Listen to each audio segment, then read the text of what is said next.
अध्याय 2 अर्जुन ने श्री कृष्ण की शरण ली। श्लोक 7। मैं अब अज्ञानजनित कायरता के कारण अपना कर्तव्य भूल गया हूँ व भ्रमित हो रहा हूँ। इस स्थिति में मैं आपसे पूछता हूँ कि जो निश्चित ही मेरे लिए कल्याणकारी हो वह बताएं।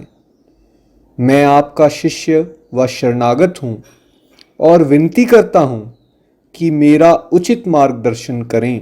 कृष्णा डिवोरीज, ये जो वर्स है मुझे लगता है कि भगवद गीता का सबसे इम्पोर्टेंट वर्स है, बिकॉज अगर ये वर्स नहीं आता तो भगवान श्री कृष्ण आगे का उपदेश ही नहीं देते। और ये जो अध्याय भी है, अर्जुन ने भगवान श्री कृष्ण की शरण ली, ये भी एक तरह से पूरे के पूरे भगवद गीता का निचोड़ है। जैसे गीता पूरे शास्त्रों का निचोड़ है, हम ये भी कह सकते हैं कि ये अध्याय जो है वो भी भगवद गीता का एक बहुत प्यारा सा निचोड़ है। और भगवद गीता की खास बात ये है कि समझ देखिए पूरी तो सबको नहीं आती, बट अगर कोई एक श्लोक या एक अध्याय का कुछ थोड़ा सा भी पार्ट हमारे जीवन में उतर जाए तो हमारा जीवन जो है वो टोटली ट्रांसफॉर्म हो जाता है। हम इसको भक्ति का प्रथम चरण भी कहते हैं, बिकॉज यहीं से ट्रू सेंस में डिवोशन की शुरुआत होती है। अगर आपको याद होगा, अर्जुन पिछले चैप्टर में सुनने को तैयार नहीं था। वो भगवान को अलग अलग तरह से बता रहा था कि कैसे उसकी लाइफ बहुत डिफ़िकल्ट है। इनफैक्ट वो डिप्रेस हो गया था, उसका मुंह सूख रहा था, अंग कंपित हो रहे थे, और उसने अपना गांडीव भी है जो छोड़ दिया था, यानी कि वो अपनी ड्यूटीज़ को या चैलेंज को फेस करने को तैयार नहीं था। तो हमने कहा था उस सारी नेगेटिव सिचुएशन में एक पॉजिटिव सिचुएशन हो सकती है, क्योंकि जब इंसान बहुत कष्टों में आता है तो अगर वो सुकृत हो, यानी कि पुराने जन्मों के अकाउंट उसके अच्छे हों, तो वो एक अच्छा डिसीजन ये ले सकता है कि वो दुख से प्रेरित होकर, कष्टों से प्रेरित होकर ईश्वर की शरणागति लेने का विनम्र प्रयास कर सकता है। और ऐसा ही अब अर्जुन कर रहा है। देखिए, पहले तो अर्जुन ये एक्नॉलेज कर रहा है कि अज्ञान से वो ढका हुआ है, जिसकी वजह से वो कायरता को फील कर रहा है और वो भ्रमित भी हो गया है। तो यानी कि एक इंडिविजुअल जब हम्बल होता है तो वो अपनी कमियां मानता है। वो समझता है कि हम सब अज्ञानता में फंसे हुए हैं। नहीं तो नॉर्मली दुनियादारी में जब हम फंसे होते हैं और अहंकार में होते हैं तो हमें लगता है कि मैं बहुत स्मार्ट हूँ, लेकिन जब हम हम्बल होते हैं तो हम रियलाइज़ करते हैं कि हमारे अंदर बहुत अज्ञानता है और हम अक्सर भ्रमित रहते हैं।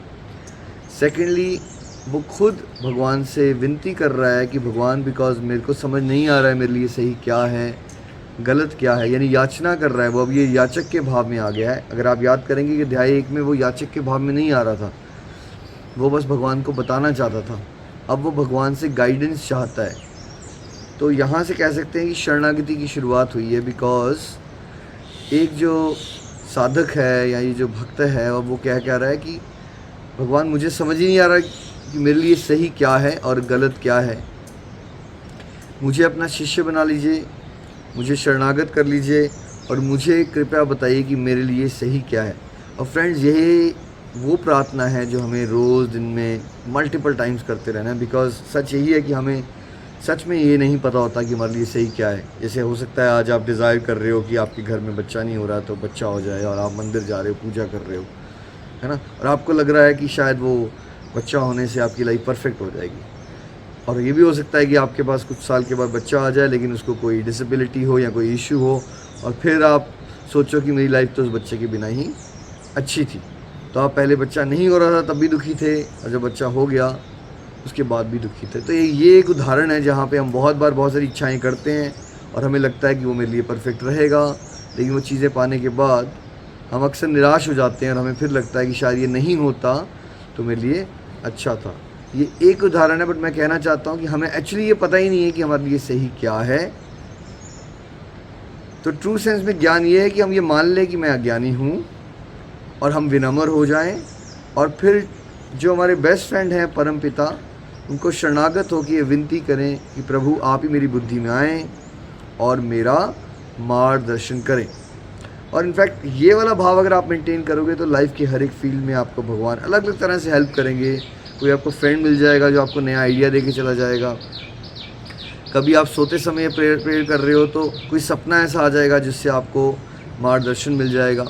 या फिर अगले दिन आप उठोगे तो आप ने भी नहा रहे हो और नहाते नहाते कोई नया आइडिया आ जाएगा जहाँ पे आपकी प्रॉब्लम कोई फंसे हुए थे पिछली बार, वहाँ से निकल जाओगे।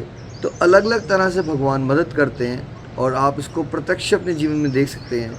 अगर रेगुलरिटी से ही आप प्रार्थना करेंगे कि प्रभु मैं मूर्ख हूँ, अज्ञानी हूँ, मुझे प्लीज़ अपना शिष्य बना लीजिए और मेरा मार्गदर्शन कीजिए।